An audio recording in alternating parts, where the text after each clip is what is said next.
The authenticity you bleed out onto the cold, polished floor of the world is not a virtue.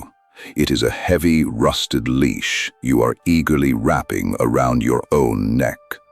You walk into high-stakes rooms vibrating with a pathetic, desperate need to be understood, vomiting your traumas, your quirks, and your moral compass onto mahogany boardroom tables as if your transparency makes you powerful. It merely makes you prey. The French moralist François de la Rochefoucauld warned that naked sincerity is simply a blade handed to your enemies. Welcome to the Erasure Protocol. To be known is to be measured, and to be measured is to be systematically dismantled by predators who feed on predictability. You must forcefully dismantle the flashing neon sign of your personality and construct a terrifying, impenetrable void. This sovereign leverage begins with the ruthless exploitation of apophenia, that devastating neurological glitch forcing the human mind to hallucinate rigid patterns and profound meaning within entirely empty data.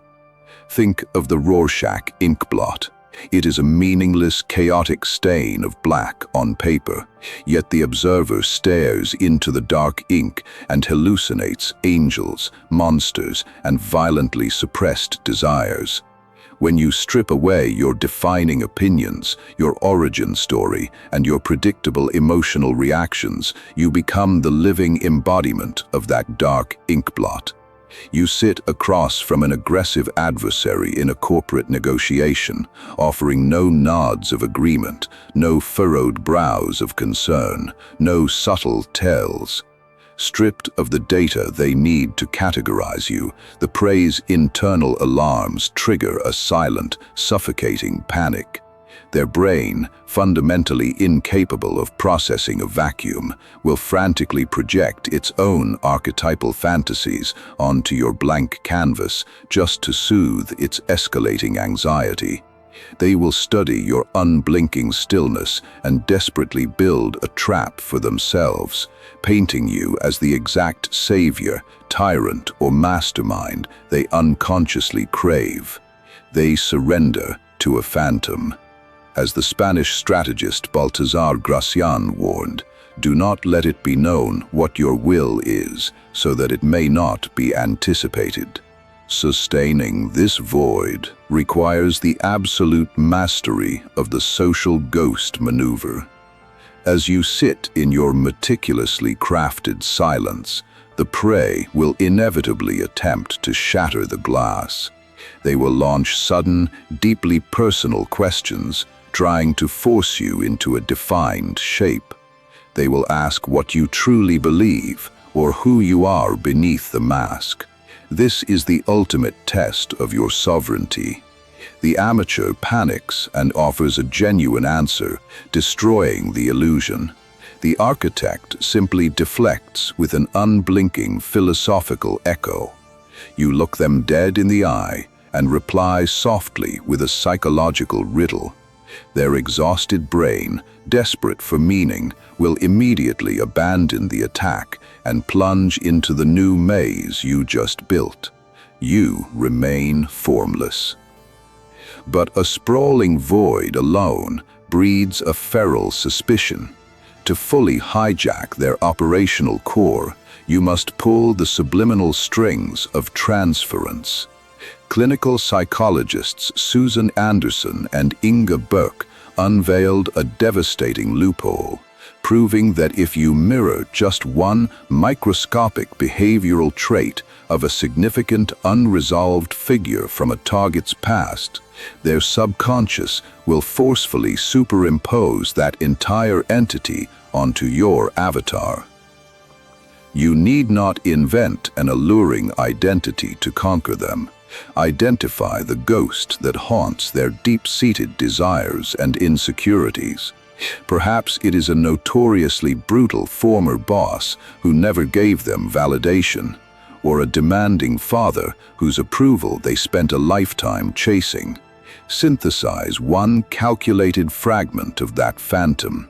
Adopt a highly specific, gravelly vocal cadence, a slow, protective tilt of the head, or a fleeting, intensely dismissive glance right as they present their most prized idea. The moment that specific neurological wire is tripped, their analytical logic collapses. They will transfer decades of unresolved devotion, traumatic bonding, and ingrained submissiveness directly onto you.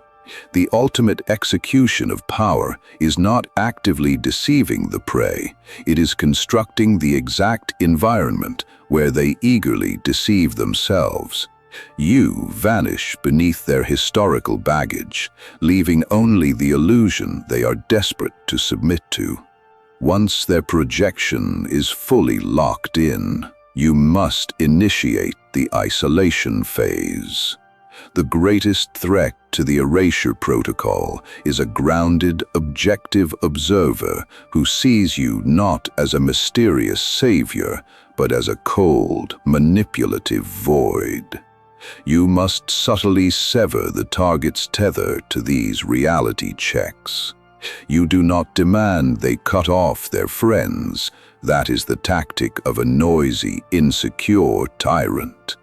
Instead, you slowly plant seeds of sophisticated doubt about the people around them. You imply, with a look of feigned pity, that their inner circle simply lacks the intellectual depth to understand the profound connection the two of you share. You make the target feel elite, chosen, and entirely isolated in their newly discovered truth. Eventually, their entire perception of reality becomes completely reliant on your silent validation. Yet flawless, unreadable emptiness can eventually trigger a primal, visceral paranoia. The prey instinctively senses the suffocating edge of the abyss, and a desperate self-preservation response kicks in. To instantly disarm their mounting alarms, you must deploy the Pratfall Effect, a psychological Trojan horse proven by Elliot Aronson in his landmark behavioral experiments. Aronson discovered that a highly competent, seemingly untouchable figure who commits a minor, clumsy error experiences a massive surge in perceived trustworthiness. Total perfection is deeply alienating. A manufactured flaw is cold-blooded camouflage. Engineer a synthetic crack in your armor to hide the void beneath. During a tense standoff, deliberately spill a few drops of coffee onto your cuff. Abruptly admit to a ridiculously mundane fear, or stumble slightly over a complex word and laugh softly at your own expense. This highly calculated vulnerability acts as irresistible psychological bait. It floods their system with immediate relief, convincing the target that your terrifying unreadability is actually just an endearing, relatable guardedness hiding a deeply human core. They will lower their defenses entirely, rushing forward to protect the very predator that is quietly dissecting them in the dark. You are no longer a person. You are a flawless psychological mirror. You exist solely to bounce their desperate hunger back into their own dilated eyes.